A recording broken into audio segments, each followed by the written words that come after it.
최근 들어서 내년 증시에 대한 전망이 계속 나오고 있죠.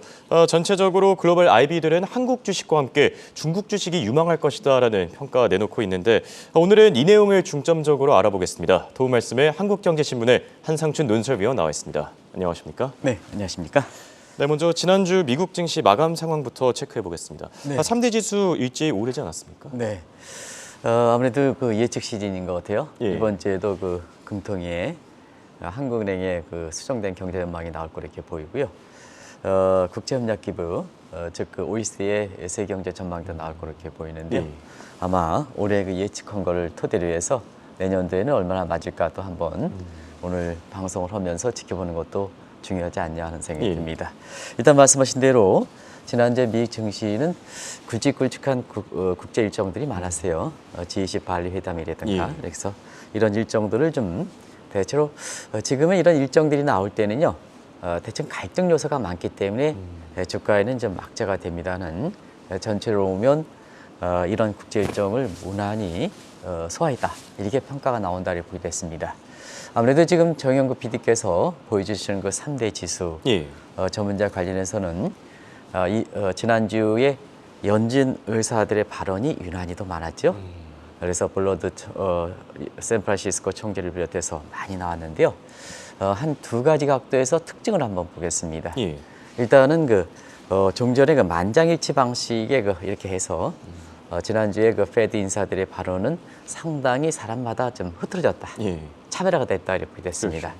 가장 극단적으로 얘기했던 사람이 블러드 총재죠. 그래서 최고 금리가 7%까지 올라가겠다. 그러나 아까 이혜원 결사가 전해주셨던 내용들을 보면 4.75%까지 갈 수 있을 것이다. 이렇게 얘기가 나오고 있죠. 예. 그래서 차별화가 이렇게 많이 이렇게 나오는 걸 보면 다음 달 15일, 16일에 있는 페드 회의에서 보면 올해 들어서는 대부분 다 금리 결정이라든가 이런 것이 만장일치가 거의 많았습니다는 예. 이 부분에서는 만장일치 방식이 많이 다르지 않겠나 이렇게 보고 있습니다. 그런 것이 최근에 페드와 파월 인사에 대한 시장의 신뢰가 많이 떨어지는 과정에서 이런 현상이 나타나는 것이 아닌가 이렇게 보고 있습니다. 또 한 가지는 수익률의 역전 현상입니다. 예. 그래서 수익률의 역전 아시겠으면 장단기 금리의 역전 현상 이것이 다음 달에 있을 올해 마지막 연준회의 마지막 변수로 이렇게 올라오고 있습니다. 왜 그럴까 하는 측면에서는 10년물과 2년물의 격차가 지금은 60bp를 넘고 있습니다. 이 수준은 40년 만에 최고 수준입니다. 아시겠습니다만 장단기 금리 차가 이렇게 격차가 벌어지고 오랫동안 지속되면 경기 침체의 신호다 이렇게 보이거든요. 이 경기 침체의 신호가 이렇게 됐을 때 결과적으로 보면 12월 FOMC에서는 어떻게 피벗을 전환할 것인가, 어떻게 피벗을 전환할 것은 금리 속도를 조절하는 측면이 있고 그다음에 QT까지 조정하는 측면이 있거든요. 그런 측면이 있기 때문에 어떻게 조정할까 하는 이런 거에서 벌써부터 관심이 되고 지난 주말에 그 주가가 올라갔던데도 이 대목 때문에 주가가 올라갔다 이렇게 보였습니다. 네, 그럼 오랜만에 금과 관련된 내용도 한번 짚어보겠습니다. 지난 3월 이후부터 꽤 많이 빠졌었는데 최근 들어서 특히 지난 11월 FOMC 회의 이후에는 좀 많이 올라주지 않았습니까? 네, 올해 예측에서 많이 틀린 것 중에 하나가 국제 금값입니다. 예, 그렇죠. 인플레가 되면 금에 대한 수요가 증대하면서 올해 3월 같은 경우에는 금 추천한 시각이 많았고 경화했던 국제 금값이 2011년과 마찬가지로 그때도 예상은 3,000달러 나왔습니다는 사실 3,000달러 가지는 않았거든요. 3,000달러가 나오는 걸 보면 지금은 국제 금값이 그 반 토막보다 조금 더 위에 올라간 수준이기 때문에 아마 예측으로 보면 가장 틀린 것이 아닌가 생각합니다. 아시겠습니다는 이론상으로 보면 대표적인 인플레 해지 자산이 금이죠. 근데 금값은 올해 들어서는 대표적인 인플레 해지 자산일까 하는 것을 보겠습니다. 인플레 상승기 할 때는 국제 금값이 올라있죠. 예. 근데 지난 3월 6일 날 2,040달러에서 11월 3일 날 1,630달러까지 떨어졌습니다. 보통 인플레해서 3월서부터 그 기간 동안에 인플레 미국의 소비자 물가 해가지고 많이 얘기했습니다는 예. 물가가 올라갈 때는 금값이 올라가야 되네 떨어졌다. 근데 11월 페드 이후에 인플레 정점론이 많이 부각되고 있죠. 그래서 거기에 따라서 피벗 얘기가 많이 나오고 있는데요. 아무래도 미국의 물가가 2월 달 9.1%에서 10월 달에는 7.7%까지 많이 떨어졌거든요. 특히 11월 10일 전후에서 발표했던 10월 그 소비자 물가가 7.7%, 전월에 8.2%보다 확 떨어졌거든요. 예. 그렇다 보면 금값이 떨어져야 되지 않습니까? 근데 금값은 거꾸로 1,630달러에서 지금은 1,750달러로 굉장히 많이 올랐습니다. 불과 2주 만에 금값이 7% 올랐습니다. 2주 만에. 그래서 시장의 가격 변수 중에서는 단기간에 가장 많이 오르기 때문에 사실 향후의 금값이 어떻게 될 것이냐 하는 이 측면이 주목되는 사항이고요. 지난 그 15일에 트럼프 전 대통령이 2024년 대선에 공식적으로 선언했죠. 그래서 공약 1호로 내들 게 뭘까 하는 측면에서 관심이 됐거든요. 근데 홍 앵커께서는 아예 의외의 소식일 겁니다. 예. 만약에 트럼프가 지금 궁지에 몰려 있는 상태에서 대선에서 공약을 내놓는다면 극단적인 처방이 나올 거로 이렇게 보이거든요. 그런 과정에서 보면은 화폐 개혁을 단행할 것이다. 그러면 화폐 개혁하면 아시겠지만 트럼프 대통령의 화폐 개혁은 금과 관련돼 있거든요. 예. 내일 정도에 뭐 다른 이슈가 없으면 이거 가지고 좀 한번 말씀드리겠습니다. 예. 그래서 그렇다 보니까 결과적으로 금을 좀 이제부터 본격적으로 사야 되는 것이 아니냐 하는 이런 시각도 단기에 국제금값이 급등함과 함께 말미암았다 이렇게 볼 수 있습니다. 예, 상당히 흥미로운 부분인 것 같은데 내일 좀 기대를 해볼 수 있을 것 같고요. 네네. 예, 최근 들어 국내에서 이 증시를 좀 어둡게 봤던 사람들이 많았죠. 투자자들의 마음도 참 아프게 했는데 오히려 외국에서, 해외에서는 좀 밝게 보고 있지 않습니까? 네, 올해 국내 증권사들이 올해 증시 전망 홍영거 지난해 말에 어떻게 전망한지 아십니까? 상당히 그래서, 어둡게 보지 않았어요? 상저하고로 추세적으로는 상저하고 뭐 수준 자체야 뭐 맞는 거야 뭐 맞을 수 있고 안 맞을 수 있고 근데 추세는 굉장히 중요한 내용이거든요. 주가가 어디에서부터 반등하느냐 요거는 굉장히 중요한 내용입니다. 그런 관점에서 보면 올해 국내 증권사들이 물론 증권사마다 차이가 있긴 하지만 대체로 보면 상저하거다. 그리고 원달러는 주가가 낮을 때 환율은 상승하겠죠. 상고하저다. 그래서 국내 그 증권사의 상저하고를 통해서 원달러 환율도 상고하저가 될 것이다 하는 것도 말씀을 드렸습니다. 결과적으로 이게 맞췄느냐 하는 측면에서는 사실은 3분기까지는 증권은 안 좋았습니다. 예. 그리고 4분기서부터 올라가기 시작했거든요. 9월 말부터 예. 한 300포인트 이상 올라갔으니까. 그래서 이 추세를 보면은 국내 증권사가 다 틀린 것이 아니라 1분기 정도 당초에는 하반기부터 올라갈 것이다 하는 것이 1분기는 늦어졌다 이렇게 볼 수 있습니다. 환율도 사실 상고하저에서 9월 달까지는 아주 굉장히 높았죠. 예. 그러나 그 이후서부터는 원달러 환율도 하락세서 이것도 1분기 정도 늦춰서 상고하저 1분기는 늦춰졌다 이렇게 됐습니다. 그런 과정에서 이렇게 보는데요. 유일하게 틀린 것이 뭐냐 할 때는 9월 달에 증시 분결론과 함께 사실 증시 분결론과 함께 환율도 제2의 외환위기론 얘기했던 분이 많은데요. 그분들은 사실은 작년에 말에 예측을 그대로 유지했으면 1분기 정도는 늦었지만 그래도 추세는 맞춰졌다 하는 측면인데요. 증시 분계론자와 외환위기자는 올해는 아주 주가 전망이 또 환율 전망이 많이 틀렸다 이렇게 볼 수 있습니다. 올해 그 주식과 그다음에 외환시장의 전망을 간단히 말씀드렸는데요. 예. 내년에 어떻게 될까 하는 측면은 뭐 국내 언론을 통해서 다 나오고 오늘 한국경제신문에서 나왔습니다는 국내 증권사의 내년도의 그 전망을 보면 하단은 2,000에서 2,200선이고요. 상단은 2,600에서 지금은 한 3,000까지 가깝게 이렇게 전망하는 시각이 있습니다. 2,900대죠. 그래서 지난 그 불기열이 나올 때 분기론이 나왔던 게 9월 말에 비해서는 상당폭 분위기가 달랐다 이렇게 됐습니다. 분위기는 좋은 쪽으로 전망하고 있다 이렇게 됐습니다. 그러면 글로벌 이렇게 투자은행들은 어떻게 전망할까 하는 측면에서는 한국의 국내 증권사보다는 한 단계 더 우리 증시를 좋게 보고 있다 이렇게 됐습니다. 이 내용은 뭐 다들 아시겠죠? 머건스탠리 같은 경우는 내년 상반기에 코스피가 2,600선에 도달할 것이다 하는 쪽에서 내년이 아니라 내년 상반기에 도달할 것이다 하는 이 예상은 이미 시청자분이 잘 아실 거로 생각하고요. 지난 주말에 골드만삭스가 사실 향후 1년간 코스피는 한 11% 이상 상승할 것이다 하는 이런 전망을 내놓고 있습니다. 이런 전망을 토대로 해서 내년도에 한국 증시가 괜찮으니까 한국 주식은 지금부터 분할 매수할 것이다. 이거는 그 지난 분계론이 나올 때 한국경제TV를 통해서도 한번 말씀드린 적이 있는데요. 예. 지금도 분할 매수에 좋은 기회다 하는 이런 시각에서 여러 가지로 지금 한국 경제라든가 이렇게 어려운 상황에서 사실 이 전망대로 본다면 비교적 희망을 가질 수가 있다 하는 것을 말씀드리겠습니다. 네, 말씀하신 대로 이 전망이라도 밝아서 마음의 짐이 좀 덜어지는 것 같은데 국내 증시를 얘기할 때 외국인 자금도 빼놓을 수가 없죠. 지난주에는 조금 흔들리긴 했지만 그래도 추세적으로는 지속되고 있지 않습니까? 지속되고 있죠. 지난주에는 뭐 흔들 수밖에 없죠. 예. 국제 일정들이 워낙 굵직굵직한 사항들이 있었기 때문에 지난주의 모습 봐서 외국인의 매입에 근본적인 이렇게 요인의 변화가 있다 이렇게 얘기하기는 어렵지 않냐 생각합니다. 이렇게 기간별로 보면 워낙 그 주변 변동 요인들이 많았기 때문에요. 예, 그렇죠. 그런 측면에서 보면은 외국인들이 추세적으로 이렇게 동향들을 아실 필요가 있는데요.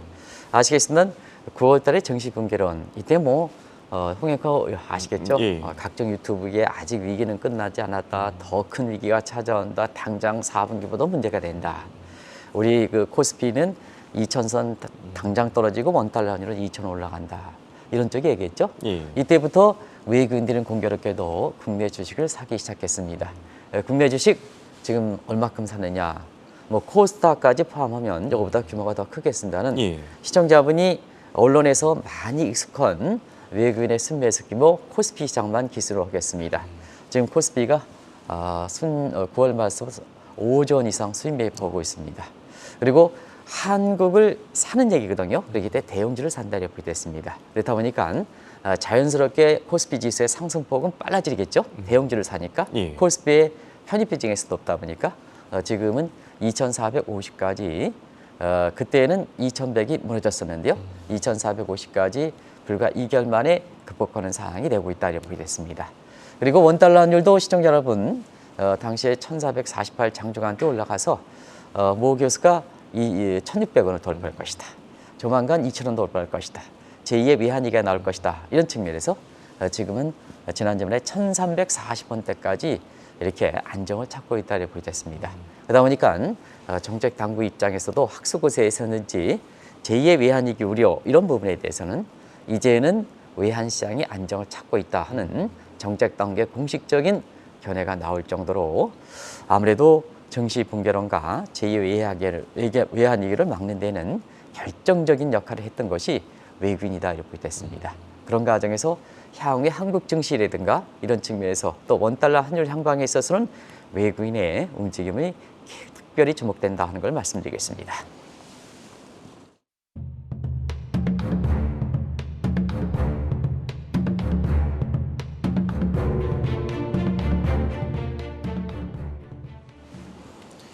한국의 내년 경제 성장률, 지금 예측 기관마다 좀 차이는 있는 것 같은데 의외로 선방할 것이다 이런 평가들 나오고 있지 않습니까? 이번 주에 OECD 경제 전망 예. 한국이 33번째 회원국이기 때문에 여기에 우리의 그 성장률을 나올 거 이렇게 보이고요. 그다음에 한국으로도 나올 거 이렇게 보이고 있습니다. 대체로 보면 한국은행 전망치가 OECD에 이렇게 전파해 주는 점을 감안해 볼 때는 OECD의 한국 경제 성장률과 한국은행이 내오는 성장률과는 큰 차이가 없을 거로 이렇게 보이는데요. 추세를 보면 OECD가 한국은행의 경제 성장률보다 다소 높다. 이런 각도로 먼저 말씀드리겠습니다. 예. 지금까지 한국 경제에 대해서 내년도의 성장률을 이렇게 발표하는 기관들이 대부분 이제 마무리됐는데요. IMF를 비롯해서 대부분 다 해외 예측 기관들은 2%대로 수렴하는 겁니다. 평균적으로 보면 2.3% 정도로 이렇게 되고 있다 이렇게 됐습니다. 그런데 이제 우리 국내 기관들은 의외로 KDI라든가 그다음에 뭐 키에트라든가 금융연구원 이렇게 나오는 거 보면 해외 기관보다는 좀 낮고 있습니다. 이게 왜 그럴까 하는 측면은 사실 이것을 좀 결부시키기는 어렵습니다는 국내 이렇게 기관마다 좀 다소의 인적 자원이 청산되지 않는 상태에서 이렇게 성향별로 차이가 있는 것도 하나 상당히 경제 전망의 노이즈 영상으로 한번 주목하실 필요가 있다는 걸 꼭 좀 말씀드리겠습니다. 예. 싱크탱크 기관은 상시 정치적으로 중립을 지켜야 되고 정치적으로 갈등이 좀 가치관에서 해제가 돼야 되는데요. 그런 것이 올해 기관별 예측 기관의 이렇게 전망을 보면 그런 것이 이렇게 감지될 수 있기 때문에 새 정부 들어서 인적 자원 문제라든가 이런 것이 새롭게 이렇게 그 변화되는 이런 대목은 아마 싱크탱크 기관부터 해야 된다 하는 것을 다시 한번 좀 말씀드리는데요. 예. 왜냐하면 경제 전망은 경제 주체들의 가이드 역할을 하기 때문에 그렇거든요. 그래서 정치적으로 좀 독립을 해야 된다는 것을 말씀드리겠습니다. 그래도 그 정치적으로 독립하는 이런 기관이 한국은행이 아닌가 생각합니다. 그래서 이번 주에 금통위 전후에서 한국은행의 내년도의 수정 전망치가 발표될 거렇게 보이는데요. 지금 예상은 한 1.75에서 2% 정도 이렇게 예상되고 있다. 이조차 해외 기관보다 좀 낮다 하는 걸 말씀드리겠습니다. 근데 성장률 하향 조정에 있어서는 이런 그 코멘트도 나오는 것을 좀 염두에 두실 필요가 있습니다. 그동안 한국 경제 전망에 그렇게 굉장히 안 좋은 게 왜 그럴까 하는 측면에서는 우리 내부적 요인도 큽니다는 미중 간의 갈등 관계가 심했지 않습니까? 예, 그렇죠. 그런 과정에서 미국과 중국의 경제 비중이 높은 중간자 입장에 있는 우리 입장에서 보면 미중 간의 관계가 갈등이냐 협조냐 하는 관계에서 한국 경제 성장률이 많이 이렇게 좌우되는 이런 측면이 있거든요. 근데 지난주죠. 미중 간 그 정상회담에서 시청자분의 이렇게 호응은 그렇게 높지는 않습니다. 딴 것보다는 높지는 않았습니다는 덱탄트 분위기가 형성되고 있다는 것을 주목하실 필요가 있다는 것을 시청자분께 전해드렸습니다. 예. 아마 이 대목이 이번에 그 OECD라든가 하는 전망에선 이렇게 포함되지 않겠습니다는 국제기관 특히 발빠르게 단기에 빨리빨리 체크하는 글로벌 인베스트 뱅크들 같은 경우에는 이 대목을 굉장히 특별히 염두하고 있다 이렇게 됐습니다. 그래서 2차 분위기의 내용은 시청자 여러분도 잘 아시죠?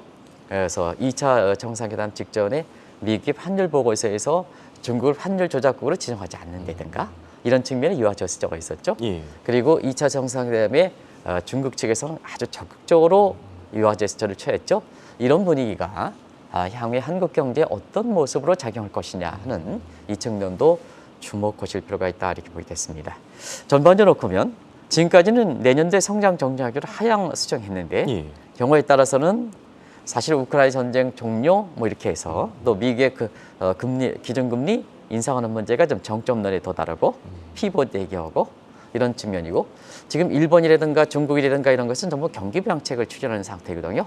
그런 관점에서 보면 성장률의 하향 조정, 내년도에 성장률을 하향 조정만 해왔는데요.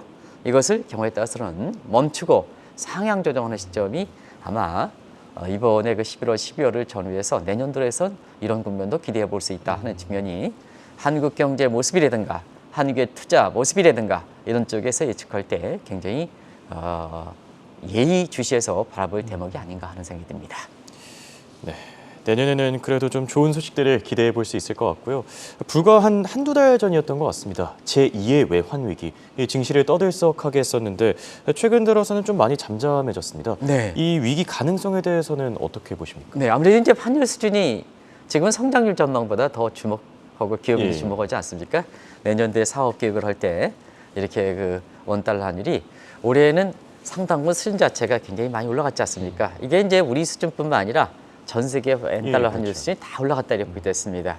그래서 작년 초에 원달러 환율을 전망하는 부분에 있어서는 이 수준 자체가 추세를 가지고 봐야지 수준 자체는 미국의 페드가 3월부터 갑작스럽게 금리를 예상치 못하게 빨리 올렸지 않습니까? 예. 이런 부분이 자연스럽게 작용해서 원달러 환율은 작년에 전망보다는 수준은 상당히 올랐다. 그게 원달러 환율뿐만 아니라 다른 모든 통화의 환율도 올랐다 이렇게 됐습니다. 예. 그래서 이 수준 자체가 예를 들어서 1,200원인데 1,400원 갖다 예측이 맞지 않는다. 이런 것은 상당부 아마 다른 각도로 해석할 대목이 있는 것이 아닌가 생각합니다. 예. 그러면 이제 내년대를 어떻게 볼까 하는 측면을 한번 말씀드리겠습니다. 내년대 국내 예측기관들은 내년대 원달러 환율의 평균 수준을 기준 가지고 얘기하면 대체로 1,350원 내지는 1,400원 정도 이렇게 보고 있습니다. 그래서 특별 수준 보면 1,360원 수준에 아주 집중화되어 있는 이런 모습이 내년대 환율 전망과 관련돼서도 굉장히 특이한 사항이다 이렇게 보겠습니다. 예. 반면에 글로벌 IB들은 똑같은 각도로 연평균 위주로 1,250원에서 1,300원 정도로 본다. 자, 그러면 국내 기관에 비해서 원달러 환율이 한 단계 더 낮춰서 본다는 걸 얘기하겠죠. 그리고 또 한 가지는 내년대 원달러 환율이 1,500원 이상 전망하는 기관들은 거의 없습니다. 그리고 글로벌 일부 IB들은 내년에 원달러 환율이 1,200원 밑으로 떨어질 거로 보고 있습니다. 이 환율 수준으로 본다면 굳이 우리나라의 외환위기 관련해서 IMF의 모리스 골든스파인 지표라든가 그다음에 글로벌 인베스트뱅크라든가 3대 기관이 평가는 외채 상관계수 따지지 않는다 하더라도 환율이 낮아진다 하는 것은 특히 글로벌 인베스트뱅크들이 낮아진다는 것은 예. 내년도에 일부에서 우려하는 특히 강성 대학 교수들이 내년도에 제2의 외환위기 얘기를 많이 하거든요. 예. 그러나 저 환율 수치를 볼 때는 외환위기 가능성이 거의 희박하다는 것을 평가를 내릴 수가 있다 하는 것을 말씀드리겠습니다. 네, 방금 3대 평가사에 대해서도 얘기해 주셨는데 최근 들어 정례 심사 결과도 모두 마무리되지 않았습니까? 마무리됐습니다. 11월 중순부로 3대 평가사의 정례 심사가 상당히 마무리됐습니다. 예. 그리고 이번에 그 3대 평가사는 윤석열 정부가 5월 10일에 출범했으니까 정례 평가를 보면 첫 번째 정례 평가입니다. 그 결과에 대해서 잠시 말씀드리면 회의 기관들이 한국 경제, 한국 증시에 대해서 이렇게 낙관적으로 볼까, 국내 기관보다 낙관적으로 볼까를 아실 거라고 생각하는데요. 자, 신용도 첫 평가는 유럽의 피치사였었죠. 그래서 유럽의 피치사가 아마 우리의 신용 등급을 그대로 유지했다는 것은 시청자 여러분께 전해드렸고요. 11월간에 걸쳐서 주요 기관에 이렇게 조사를 거쳐서 미국의 양대사가 내놓은 것을 보면 이런 문제점은 있었습니다. 무역 적자가 확대되는 문제에 대해서 어떻게 생각할까 하는 측면, 국가 채무에 대해서 어떻게 생각할까 하는 측면에서는 아직까지 우려할 단계는 아니다 하는 이런 각도로 평가를 내렸다 이렇게 됐습니다. 다음 점 넘겨주시기 바랍니다. 그래서 위험 수준은 무역 적자 확대 부분에서 위험 수준은 아니다 하는 것을 다시 한번 좀 말씀을 드리고요. 예. 그다음에 세계에서 가장 빨랐던 국가 채무 속도도 새 정부 들어서 피스칼 룰, 재정 준칙을 통해서 과거에는 빚내서 더 쓰자 하는 이런 측면보다는 많이 재정 지출 부분을 줄이려는 이런 노력을 하고 있거든요. 이런 대목에 있어서는 지금까지 국가 채무 속도가 지난 정부서부터 굉장히 빠르게 세계에서 1위 정도로 이렇게 증가했는데요. 새 정부 들어서는 많이 둔화되고 있습니다. 이런 것이 긍정적 평가를 받아서 미국의 양대 평가사로부터 사실 피치와 마찬가지로 우리의 신용 등급을 그대로 유지했습니다. 그러면 이제 그대로 유지하는 게 어떤 의미일까 하는 측면에서는 올해 신용 등급은 절대 다른 국가들이 떨어졌습니다. 예. 그러다 보니까 신용 등급이 그대로 유지하는 것 자체가 상향 조정의 의미를 갖고 있다는 걸 말씀드리겠습니다. 네.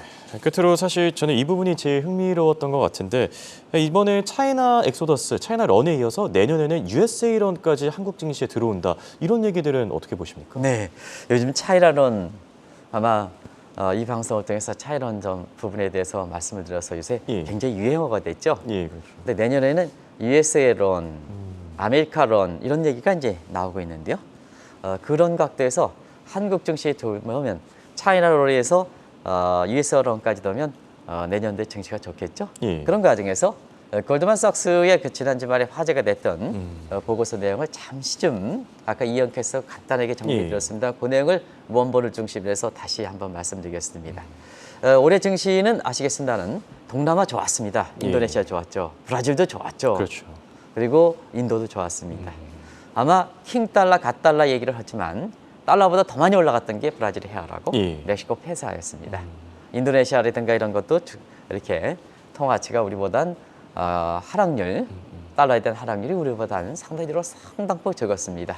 이럴 만큼 동남아, 브라질, 인도가 올해를 주도했습니다는 내년도에는 한국과 중국이 주도가 되는 동북아 장세가 될 것이다 이렇게 이제 보고 있는데요. 예. 그러면 동북아 장세가 될 것이다 하는 측면에서는 두 가지죠. 하나는 9월 이후에 중국 증시를 어렵게 했던 차이나론 자금이 다시 중국 쪽으로 유입되느냐. 그럼 이제 시청자분께서 차이나론이 중국의 경기 부양책과 함께 중국 경제가 내년도에 유망하다면 한국 증시는 자 쉘터 자금이 차이나론 자금입니까? 피난처 자금입니까? 저 빠지면 한국 증시가 어렵지 않겠느냐 하는 각도에서 골드만삭스라든가 글로벌 인베스트뱅크들은 차이나론이 자금이 중개 제도라든가 이런 게 변경이기 때문에 일단 중국으로 환류되기에는 과거처럼 쉽지만은 않는다. 투자 매력도가 상당 부분은 자 개방 경제가 폐쇄 경제를 퇴대한다든가 시장 경제가 계획 경제를 됐다든가 이런 과거의 중국의 매력도가 많이 떨어지고 있는 상태거든요. 그런 상태에서는 중국이 자체적으로 경기 부양책에서 경제 성장률을 올해 3%에서 내년에 4%도 올린다 한다 하더라도 이 차이나라 자금들이 그런 근본적인 투자 매력도에 대한 의심하는 부분이 풀리지 않으면 환류되기는 어렵지 않느냐. 어디로? 중국으로. 예. 그러면 한계 머는 상태에서 내년도에는 유예스러운 자금이 이렇게 들어올 것이다. 왜 그러냐면요. 내년도에 금리 속도 조절되죠. 예. 그다음에 달러 가치 안정되죠. 예. 미국의 집값 같은 거 많이 떨어진다고 얘기하죠. 그렇죠. 이런 측면에서 미국에서 이탈된 자금이 한국에 쉘터성으로 들어오지 않겠느냐 하는 이런 쪽에 얘기가 나온다고 보겠습니다. 그래서 내년을 앞두고 너무 우리 기관 또 우리 사람들이 한국 증시를 너무 낮게 보는 이런 시각에서 사실상 이것을 근절할 필요가 있는 것이 아닌가 생각합니다. 네, 오늘은 증시와 또 성장률에 대한 다양한 전망 내용들 체크해봤습니다. 내년에는 좀 밝은 부분을 기대해 볼 수 있지 않을까 생각이 들고요. 지금까지 도움 말씀에 한국경제신문의 한상춘 논설위원이었습니다. 감사합니다. 네, 고맙습니다.